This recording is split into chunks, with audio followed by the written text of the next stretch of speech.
Hi everybody, and welcome to our YouTube channel. We are, as always, your hosts Arne and Carlos, and today we are in Reine in Lofoten. Yes. And behind us you can see the beautiful red rorbuer.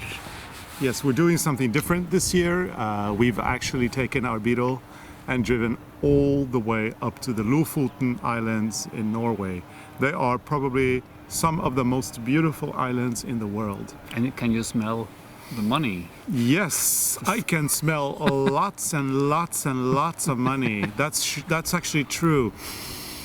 There's It a smells whiff. like money. There's a whiff of fish in the air, and in Norway, in the Lofoten Islands, the money smells. It's a smelly thing, because it is the fish, the cod, that is dried. Yeah. So we're gonna. Hey, wait. Fun fact. Fun fact. Or I like fun facts, but let me see if you. This is kind of like Trivial Pursuit. So, Because you know the fun fact, I know nothing. well, I think you might know this one. Okay. So, question: Which country in the world does the Lofoten? Oh, okay. Sorry. Let me try again. So, Lofoten dried cod is exported all over the world, and it is a quality product, and it is very high end. I know this. So, which country in the world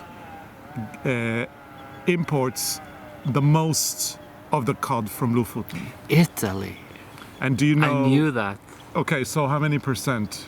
I Do you don't know that? No. How many percent I haven't Googled of the it. production goes to Italy? 90. No. Come on. No, is it too much? That's 70. no, Too much? too much. 25 58. or 50. 58% of all the codfish here goes to Italy, the dried stockfish. I'm on a tour of the Reine rorbuer, and as we were commenting, how's my Norwegian accent right now, Arne? It's getting more and more. It's closer to the Nordnorsk. Yes. The dialects from the north of Norway, Yeah. because you have like this tendency to take every dialect wherever we I go. know. You change your language, And yesterday we crossed the Arctic Circle. and then he started speaking. and something really Northern weird Norwegian. happened. We crossed the Arctic Circle, and suddenly my accent Changed. is now northern Norwegian. I say a lot of. It's probably the tone of the way I'm saying everything with my tone is kind of singing it more the northern Norwegian way. I'm trying not to say all the bad words, because here in the north of Norway. Then you will be deleted from YouTube. Yes, and here in the north of Norway, well, people swear a lot. They use a lot of swear words in their everyday language. You'll see these lovely little ladies, and they swear like sailors. I'm trying as hard as I can not to swear. Luckily, my Norwegian language is affected by the fact that we're in northern Norway, not my English. So I'm not swearing in English, but I may say some bad words in Norwegian if I'm not careful. I'm not going to say them right now. No, not now. And we're gonna go around and we're gonna see two museums, and I hope we have time for a thrift store and cheek shop. Yes, here in Reine. In Reine. And then- we're not gonna only show you the rorbuer, the place you can stay, and the restaurants and stuff. We will show you a little bit around this area. Ok, Arne, skal vi gå Ja, Skal vi gå og kose oss litt? Hva farsken, hva sier du for noe? Ok, nå slår vi til kamera. Da gjør vi det. Am I on camera now? You are on camera. So let me talk about the roof. So when I came to Norway 20 odd years ago from Sweden, they're having fun. They're not coming. Yeah, so when I came to Norway some 20 years ago, I got a job at a museum.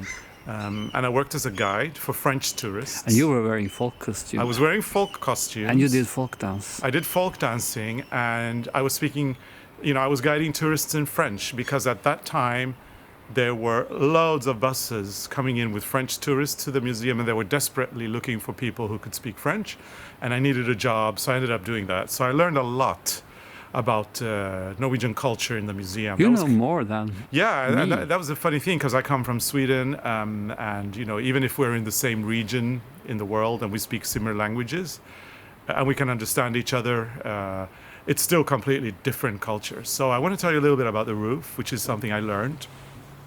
when I was a guide at the museum. It's done for insulation. So this is actually to keep the heat inside the house. It's been done for hundreds and hundreds and hundreds of years. I don't know, are you closing up on the roof? Or I can do that. can we do that? Can we come a little closer? So it's purely insulative. That's the only reason you do this, but it's highly decorative as well.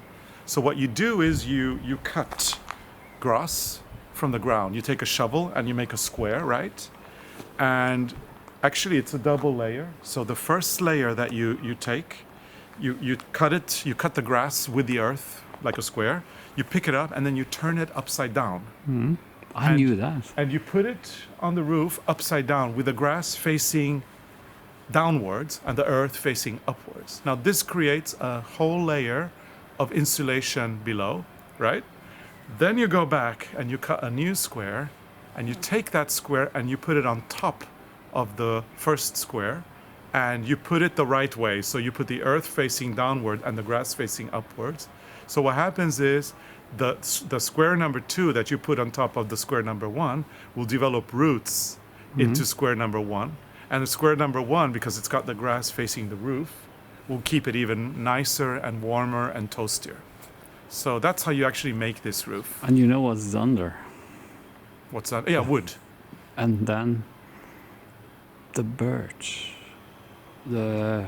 What's that in English? Björkebark. Oh, birch bark. Birch bark. Yes, you can that's see it. true. You can see it there. You can see it there. Let's go a little bit closer on Oh, it, I'm shall we? so close you can get. Oh, okay, cool. Yeah, so that's how you make this roof. It's a super easy technique. And I guess that when you come from Norway, you need to find ways to heat your homes. And I would say the Norwegians, the Swedes, the Danes, the Finns are great at making warm and cozy houses. Because we live in a cold. Because we live in a cold country, so we never freeze indoor in Scandinavia or in the Nordic countries, if you include Finland. We never freeze here because our houses are made of wood. They're well insulated. The ceilings are, or the roofs are well insulated, so we can enjoy our wintertime indoors being nice and toasty. That's why we have koselig. That's why we have the word koselig or hygge Hygge or kos. in Danish, or mys in Swedish. Mys. Mysig. So let's show you our room. So Arne, I'm going to give you the honors. So welcome to my humble. Yes, welcome Shay, Arne and Carlos. Yeah. So this is Sorry? Sverre, the room. This is the room. Sverre. Yes. And this is so beautiful. So if you walk in, Arne, so we've got beds. There's like a bed, there's an oven if it gets cold. Lovely, lovely little. This is a nice little piece, huh? Kind of reminds me of the one that we have in our kitchen that we do the Christmas cookies in when we do YouTube videos. Yes, we've got a fabulous view.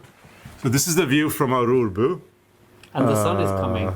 And Arne, since you're the Norwegian here, what does rorbu mean in English? Rorbu? I don't know what a rower is. It's like you're rowing the Yeah, rowing, that's a verb, to row the And boat. a bu, that's a small cottage. A small cottage, rorbu. A rowing, I a don't know why rowing. it's called rorbu. Yeah, okay, look here, perfect, perfect. So everybody, apologies for the crappy camera work. Eric, we miss you and we are so happy to be reunited with this is you. a log cabin. Yes, this is a nice. traditional Norwegian log cabin. And again, we were talking about the insulation of the roof. So here you also insulate when you make the cabin. You put those logs, and in between the logs there will be a lot of moss. In the old days they used moss. I don't know if they use that anymore. Well, but this is a historical cabin, Arne, so this was built in the old days. This is the old thing. Yeah. So This we've is got, that's a kitchen. yeah, so we've got a super cute little. Let me see if I can go back. I can hardly see you there, But darling. it's not a real kitchen because it's not an oven. It's No. not an oven. It's like a kitchenette. It's got a fridge. It's got a sink. You can make your coffee and tea Yes. and cook. Coffee and tea machines That's are why here. they have restaurants. This is the lovely little rorbu. rorbu. Rorbu here in Lofoten. And now we're getting so blue. See, it's like it's cold. The light is bad for us. Yeah. So the cool thing about being here this time of the year is we can film whenever we want to. We can just walk out at midnight or at 1 o'clock, and we can just put the camera on. I mean, that's what we should do. And it's going to be the same. It's going to be the same light because it doesn't get dark here. We're in the land of the midnight sun. Carlos, what do they do with the cod? Who is buying that fish? I think you because told we us. use it for Christmas. We have a video where we did lutefisk. Yes. That's the same fish. Yes. Well, we have lutefisk for Christmas. It's the fish from Lofoten. But other than that, in Norway, we're not traditionally we don't actually use the fish as much as they do in Italy. And it is expensive, huh? I mean, this is very expensive food. But tonight, And it comes in different. It's like wine, you know. It comes in different grades. So there's like a top graded fish, a second, and a third. And different years will give you different kind of, almost like a vintage. So some years will be better than others. but and look at tonight the we floor had here. And tonight we had cod. Yes, we had the We had the dried cod, like the bacalao.